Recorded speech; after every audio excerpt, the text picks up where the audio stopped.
Thanks. Yeah, because last year when we talked to you, it's just beginning and Yeah. just getting your footing and. We knew this was going to be phenomenal. Of course. Come on. I know. Let's not kid ourselves. Yeah, exactly. No, I know. Well, sometimes when you know, you know. You know? Yeah. There's so many factors, though, that could go wrong. Yeah. Exactly. We good? Yes, ma'am. Awesome. So what a year for you. Tell me, what's it been like? We talked last year when you were just starting out, and here we are a year later. I still don't quite know what's going on. I'm in the same boat. I'm in the same position.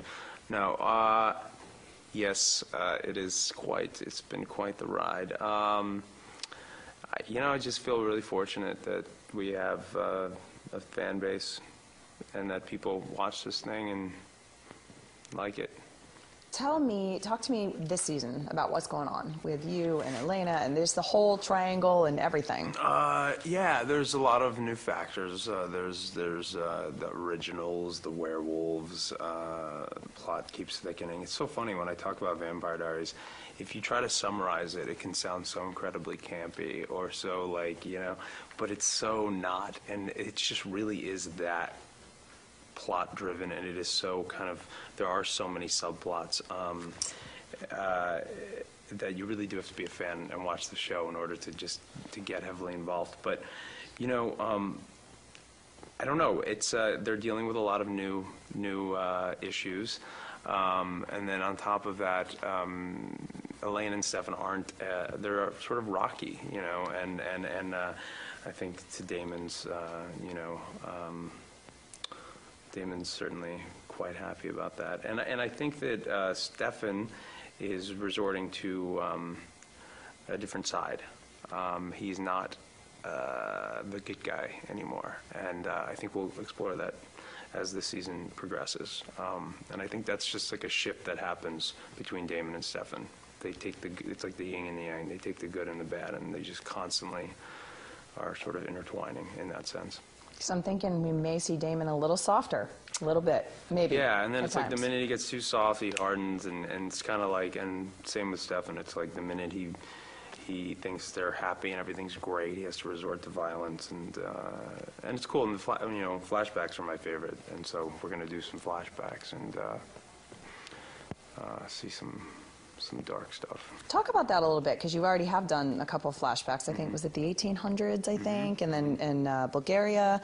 And talk to me a little bit about that, and how cool is that to kind of go to a completely different time? Flew to Bulgaria to shoot it. No, I'm just kidding. You didn't even fall for it for a second.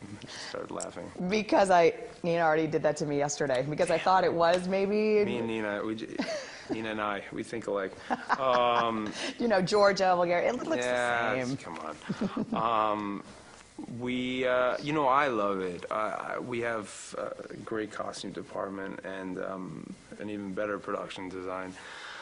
And it's just like, it really helps you just get into this character. The speech, it really, it's really, for an actor, it's like every element is there, and it's also real. It's hard not to just feel like it's fun. It's playtime. It really becomes playtime. No matter how difficult the scene is, you just feel like you're finally like, this is what I wanted to do. I wanted to pretend to be somebody else, and you genuinely feel like you're somebody else. It's kind of incredible. Yeah, fun. And your fans, I was telling the guys yesterday, when you get that demo hooked, that's it. That's what you need. And you guys have, you hooked them in. And you guys have that demo. Those fans are so loyal. And she was telling me about how she Twitters a lot and Facebook, and how she really connects with her fans. Do you do that? And is that important to you? I don't have Twitter, and it's funny, Twitter's been the subject of conversation on like a daily level, because people are like, why don't you Twitter? Why don't you Twitter? Well, no, why don't you tweet? And I have no response. And so I don't do that. But it certainly is an appealing thing. I mean, I can imagine. I have connections with. I have a great fan base, and there's some people that are just so loyal that I actually do have contact with, and I'm just so grateful. And when I walk around, when I'm not working, if I'm out and about and somebody comes up to me, it's great to sort of like they really want to discuss the character with you. You know what I mean? There's some people that are like older, like an older businessman whose daughter watches it and he's hooked now and he starts talking to me and he's like, so what's going to happen with, and he's naming specific subplots that I'm like, wow, you really pay attention, don't you? That's always nice, you know. And the music's awesome, and it's obviously such a Music's very huge part of the show. Yes. And I'm sure that lots of those songs are bought because of the show, I would imagine, especially with your fans. I pay cash for everything. It's all out of my paycheck. How nice of you. You're so I'm sweet. just a really nice guy.